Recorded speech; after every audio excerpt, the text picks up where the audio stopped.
Assalamualaikum warahmatullahi wabarakatuh. Perkenalkan, nama saya Niko Oktavian Ramadan dengan NIM 12480301804. Nah, di sini saya akan menjelaskan mata kuliah Bahasa Indonesia dengan pertemuan 1 sampai 5 dengan bermedia mind map. Di pertemuan yang pertama ini menjelaskan tentang fungsi dan ragam bahasa. Nah, ragam bahasa itu apa sih? Ragam bahasa adalah variasi bahasa yang terjadi karena pemakaian bahasa.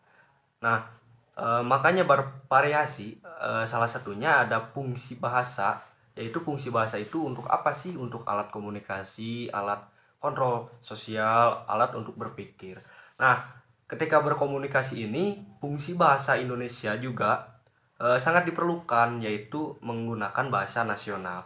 Nah, bahasa nasional ini sangat dibutuhkan dikarenakan ketika kita berbagai daerah berbeda, terutama Jawa dan Sunda, ketika mereka menggunakan bahasa daerah masing-masing, itu tidak akan bisa menyambung dikarenakan mereka berbeda suku atau berbeda kebudayaannya. Nah, maka dari itu ada bahasa Indonesia yang bisa dipakai. Nah, dari ragam bahasa ini berdasarkan cara komunikasinya. Yang pertama itu ada secara lisan, yang kedua ada secara tulisan. Nah, yang pertama secara lisan ini tuh gimana sih contohnya? Yaitu contohnya dengan berpidato, dengan berdiskusi dan berdebat. Nah, dengan yang kedua ragam tulisan.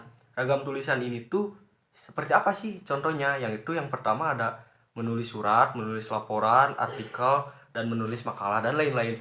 Banyak yang lainnya. Lalu ada ragam bahasa berdasarkan situasi dan pemakaiannya. Yang pertama itu ada ragam formal, yang kedua itu ada ragam semi formal, yang ketiga itu ada ragam non formal. Bahasa formal ini digunakan pada saat kita mengobrol kepada orang yang lebih tua dari kita untuk menghormati. Lalu ada non formal. Non formal ini tuh digunakan pada saat kita mengobrol atau berbicara dengan kawan sebaya. Nah, dengan bahasa semi formal ini tuh adalah campuran dari bahasa formal dan bahasa non formal. Lalu pertemuan kedua itu ada membaca dan menyimak. Apa sih membaca? Membaca adalah proses yang dilakukan serta digunakan untuk memperoleh pesan yang hendak disampaikan oleh penulis. Nah, ketika kita membaca, kita itu akan mendapatkan pesan yang disampaikan oleh penulis, ya, penulis jurnal, penulis buku, dan lain-lain. Nah, lalu di sini itu ada teknik membaca. Yang pertama ada scanning, skimming, dan SQ3R. Nah, ada teknik membaca. Teknik membaca ini dibagi menjadi 3, yaitu ada scanning, skimming, SQ3R. Nah, scanning ini digunakan untuk mendapatkan suatu informasi dengan cepat dan akurat. Lalu ada skimming, yaitu skimming itu menyerap informasi penting dan memahami topik bacaan.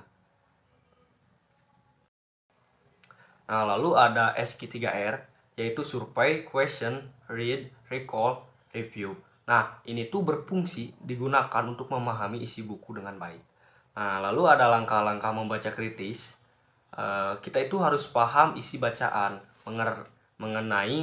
mengerti ide pokok, mengetahui fakta dan detail penting. Nah, lalu kita akan menyimak. Apa sih itu menyimak? Menyimak itu memperhatikan dengan seksama apa yang diucap oleh penutur untuk mendapatkan suatu informasi. Tingkatan menyimak itu ada 1 mendengar, 2 mengevaluasi, 3 memberikan reaksi. Nah, ketika kita membaca itu pasti ada tantangan. Tantangan dalam menyimak itu yaitu ada kita itu penilaian yang terburu-buru. Yang kedua ada kurang pendengaran, yang ketiga ada gangguan. Nah, lalu ada pertemuan ketiga, yaitu ada materi ringkasan, ikhtisar, dan resensi. Ringkasan itu apa sih? Ringkasan adalah memendekkan suatu bacaan dengan mengambil intisari yang tanpa mengubah struktur wacana. Nah, lalu ringkasan ini memiliki tujuan dan langkah-langkah membuat ringkasan. Nah, tujuannya itu membantu pembaca memahami mengetahui isi buku tebal atau kurang panjang dalam waktu singkat. Yang kedua ada membaca naskah asli, yang ketiga ada mencatat gagasan utama, yang keempat ada menyusun kembali gagasan utama dengan struktur yang benar dan mempertahankan. Selanjutnya ada ikhtisar. Apa sih ikhtisar? Ikhtisar adalah membedakan suatu bacaan dengan mengambil intisarinya tanpa mengubah struktur wacana.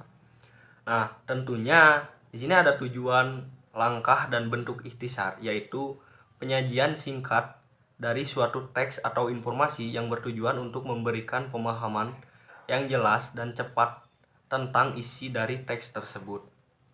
Lalu ada membaca naskah asli, mencatat gagasan utama, dan menyusun kembali gagasan utama tanpa terikat pada struktur. Dan yang terakhir ada resensi. Apa sih resensi? Resensi adalah karangan yang berisi penilaian terhadap suatu karya tertulis. Nah, tentunya resensi ini mempunyai tujuan, unsur, dan langkah membuat resensi. Yang pertama ada menuliskan kelemahan dan kelebihan buku dan informasi penting. Yang kedua ada memberikan informasi kelayakan suatu buku. Yang terakhir ada identitas buku, penulis, penerbit, tahun, dan halaman, serta harga. Lalu selanjutnya di kematerian pertemuan keempat yaitu ada diksi. Nah, di sini saya akan menjelaskan tentang pengertian diksi. Apa sih itu diksi? Yaitu hasil dari proses pemilihan kata tertentu untuk dipakai dalam kalimat, alinea, dan wancana. Selanjutnya ada pemilihan kata dapat dilakukan bila tersedia jumlah kata yang artinya hampir sama atau bermiripan. Lalu diksi ini mempunyai syarat ketetapan pemilihan kata. Yang pertama ada konotasi dengan denotasi, yang kedua ada sinonim, yang ketiga ada kata-kata yang mirip, yang keempat ada kata-kata abstrak, dan yang terakhir ada kata umum dan kata khusus. Nah, tentunya harus mempunyai gaya bahasa yaitu. Nah, lalu ada gaya bahasa. Yang pertama ada majas, yang kedua ada cara penutur menyampaikan maksudnya, yang ketiga ada dapat menimbulkan kesan tertentu bagi mitra tuturnya. Nah, tentang diksi ini yaitu ada faktor yang mempengaruhi tampilan bahasa dalam berkomunikasi, yaitu cara dan media berkomunikasi. Yang pertama ada lisan atau tulisan, yang kedua ada langsung atau tidak langsung, yang ketiga ada media cetak atau elektronik, yaitu terus ada bidang ilmu.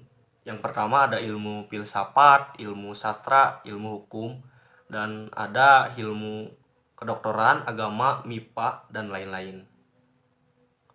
Nah, terkait situasi, tentang diksi ini mempunyai situasi yang formal, semi formal, non formal. Lalu ada tujuan membangkitkan emosi, humor, informasi, khalayak, umum. Lalu dari diksi ini ada yang dinamakan idiom. Nah, idiom ini ungkapan bahasa yang artinya tidak secara langsung dapat dijabarkan dari unsur-unsurnya. Lalu ada ungkapan idiomatik, yaitu pasangan kata yang selalu muncul bersama sebagai frasa. Lalu ada contoh idiom dan ungkapan idiomatik. Yang pertama itu idiom. Contohnya itu seperti gulung tikar, adu domba, muka tembok. Dan yang terakhir itu idiomatik. Contoh pasangan serasi dalam bahasa yaitu bertemu dengan, dibicarakan oleh. Lalu ada pertemuan terakhir yang bermateri paragraf. Nah, di sini saya akan menjelaskan tentang pengertian paragraf. Apa sih paragraf itu?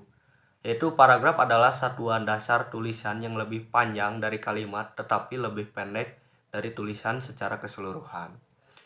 Ada juga pengertian paragraf ini mencakup satu kalimat topik yang membuat gagasan dan diikuti oleh kalimat tambahan yang memperluas, memperjelas, menganalisis, atau menerangkan kalimat topik.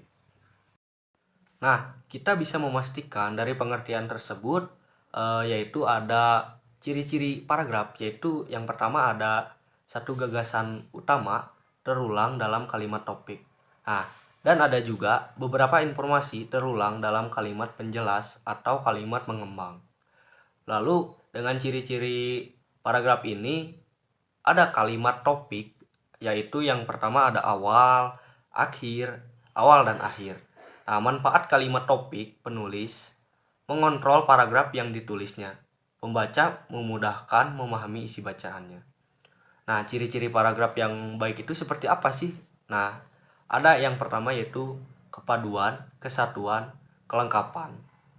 Dan juga yang terakhir ada kesatuan. Nah, kesatuan ini tuh fokus pada gagasan. Yang kedua itu ada gagasan sederhana.